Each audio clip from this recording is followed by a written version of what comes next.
Hello and welcome to Caroline's Library, where we dive into the world of manga, anime, and more.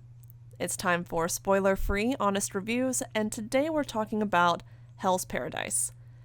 I have mixed feelings about this story, so is it worth your time? I'll let you decide.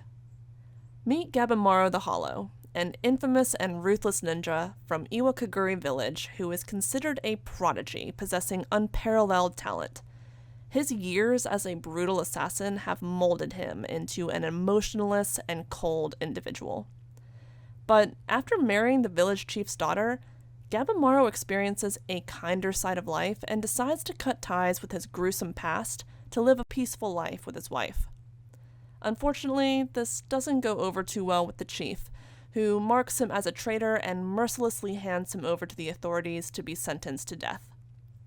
Following a few failed execution attempts, he's given a proposition.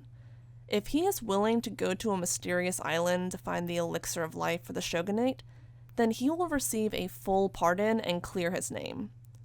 Determined to get back to his wife, he accepts the mission and joins a task force of criminals who will compete for this one pardon. But what will this strange island have in store for our band of convicts? What starts as a competition for a pardon quickly escalates into a survival of the fittest as the mysteries of the island are revealed. In Hell's Paradise, we are introduced to an eclectic group of individuals, from selfish manipulators to spiritual zealots to pragmatic strategists. As they face death over and over again, our crew of characters are forced to look inside themselves to discover who they truly are. Each and every one of them learns a critical life lesson, like the value of teamwork, the power of love, or the impact of compassion.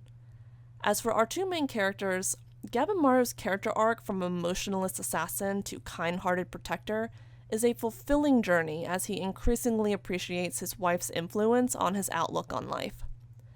And Sagiri's self-discovery is inspiring as she resolves to choose her own path and not let gender roles hold her back.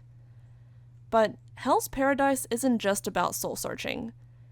As the mission for the elixir of life gets deadlier, these battle-hardened killers realize that their physical abilities and techniques are not enough to handle this island's threats, and they're forced to adapt in real time. If they want to survive, they'll need to learn quickly and rely on each other's strengths. But asking a bunch of criminals to trust each other is about as hard as it sounds, which leads to a great blend of intense and hilarious interactions between our hesitant allies. And to top it all off, the author brings the story to life in a stunning way with some truly beautiful art, especially for our main man, Gabimaru. So this action-packed story has plenty of potential, with unpredictable character interactions, an intriguing mystery, and beautifully detailed art. But it's not without its flaws. First up, I wish the author would have slowed down the pace at the start of the series. It felt like we were running through the story with a few cases of plot convenience and where world building came across like info dumps. It took me a while to get my bearings, but after 36 chapters, I was finally invested in the story. There were also some questionable parts like unrealistic battles where characters were planning the strategy in the middle of the fight, and where certain key facts were questioned as if they were made up or hallucinations, and they just felt unnecessary. And this is a small issue, but it is one of my tics. Similar to Rurouni Kenshin, in an effort to show mastery of the blade, the author includes the names of techniques that our swordsmen are using. There's gotta be a better way of expressing someone's skill without relying on technique titles. Can I just trust that they're master swordsmen based on their backstories? So overall, I thought Hell's Paradise was good. Certain parts of the story could have been done better, and it did take me a while to become fully invested, but I enjoyed the character interactions and discovering the island's mystery. Once the story sort of worked through some of those early hiccups, it was an enjoyable read.